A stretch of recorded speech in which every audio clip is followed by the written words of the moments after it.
আসসালামু আলাইকুম। আজকে এই ভিডিওতে মুন্সিগঞ্জ জেলার ইদ্রাকপুর কেল্লা সম্পর্কে সমস্ত তথ্য জানতে পারবেন। ইদ্রাকপুর কেল্লা মুন্সিগঞ্জ জেলার সদরে অবস্থিত মোগল স্থাপত্যের একটি ঐতিহ্যবাহী নিদর্শন।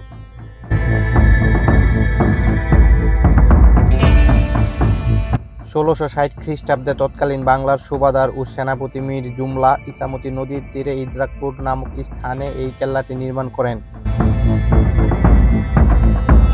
৮২ মিটার দৈর্ঘ্য এবং ৭২ মিটার প্রস্থের ইটের তৈরি ইদ্রাকপুর কেল্লাটি মগ জলদস্যু এবং পর্তুগিজদের হাত থেকে রক্ষার জন্য নির্মাণ করা হয়। লোকমুখে প্রচলিত আছে ঢাকার লালবাগ কেল্লা থেকে ইদ্রাকপুর কেল্লা পর্যন্ত একটি সুড়ঙ্গ আছে। ইদ্রাকপুর কেল্লাতে প্রবেশের জন্য এখানে টিকিট কাউন্টার পেয়ে যাবেন। টিকিটের মূল্য ১৫ টাকা করে। তারপর এই গেট দিয়ে প্রবেশ করবেন। গেটের সামনে একজন আনসার আছে, তাকে টিকিট দিবেন, সে টিকিট চেক করে আপনাকে ভিতরে প্রবেশ করাবে। শত্রুর উদ্দেশ্যে গোলা নিক্ষেপের জন্য প্রাচীরের গায়ে অসংখ্য ফোকর রয়েছে। পূর্ব দিকের মূল প্রাচীর দেয়ালের মাঝামাঝি একটি গোলাকার মঞ্চ রয়েছে। প্রায় প্রতিটি দুর্গেই দূর থেকে শত্রু চলাচল পর্যবেক্ষণের জন্য এমন ব্যবস্থা গ্রহণ করা হয়। ইদ্রাকপুর কেল্লার ভিতরে একটি পুকুর দেখতে পাবেন। ইদ্রাকপুর কেল্লার ৩ কিলোমিটারের মধ্যে ৪টি ধলেশ্বরী, ইসামতি, মেঘনা এবং শীতলক্ষ্যা নদীর অবস্থান। ১৯০৯ সালে মোগল স্থাপত্যের অনন্য নিদর্শন ইদ্রাকপুর কেল্লাকে সংরক্ষিত পুরাকীর্তির মর্যাদা দেওয়া হয়। প্রাচীর ঘেরা এই গোলাকার দুর্গটি এলাকায় এসডিও কুঠি হিসাবে পরিচিত।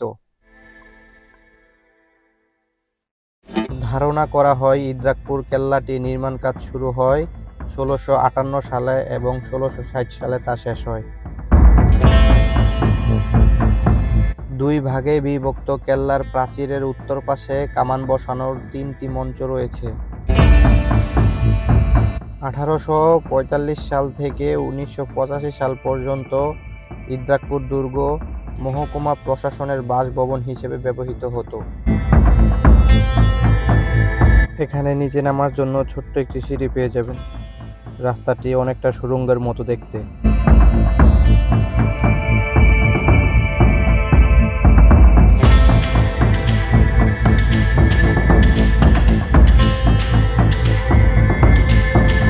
সুউচ্চ প্রাচীর দিয়ে ঘেরা এই কেল্লার প্রত্যেক কোণে বৃত্তাকার বেষ্টনী রয়েছে এবং দুর্গের একমাত্র খিলানাকার দরজা স্থাপন করা হয়েছে কেল্লার উত্তর দিকে।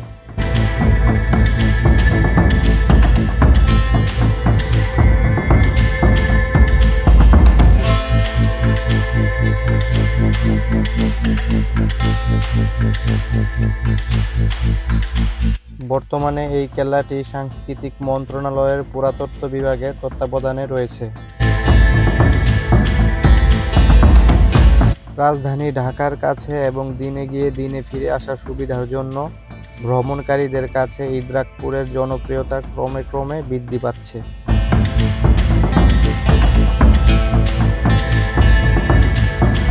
একটু সামনে এগুলেই পেয়ে যাবেন ইদ্রাকপুরের জাদুঘর। জাদুঘরটি এখন বর্তমানে তালা দেওয়া আছে। জাদুঘরের ভিতরে প্রবেশ করতে পারবেন না, বাইরে থেকে সবকিছু দেখতে হবে।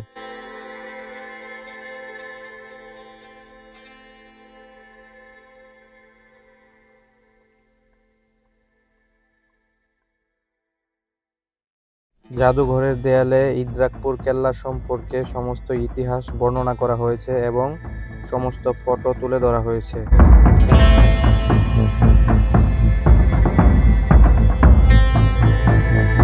ইদ্রাকপুর কেল্লার পুকুরের পাশে চাইলে বসতে পারেন, ভালো লাগবে।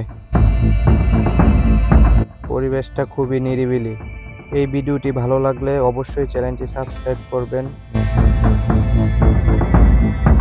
আজকের মতো ভিডিও এখানেই শেষ। দেখা হবে অন্য কোনো ভিডিওতে। সবাই ভালো থাকবেন, সুস্থ থাকবেন। আল্লাহ হাফেজ।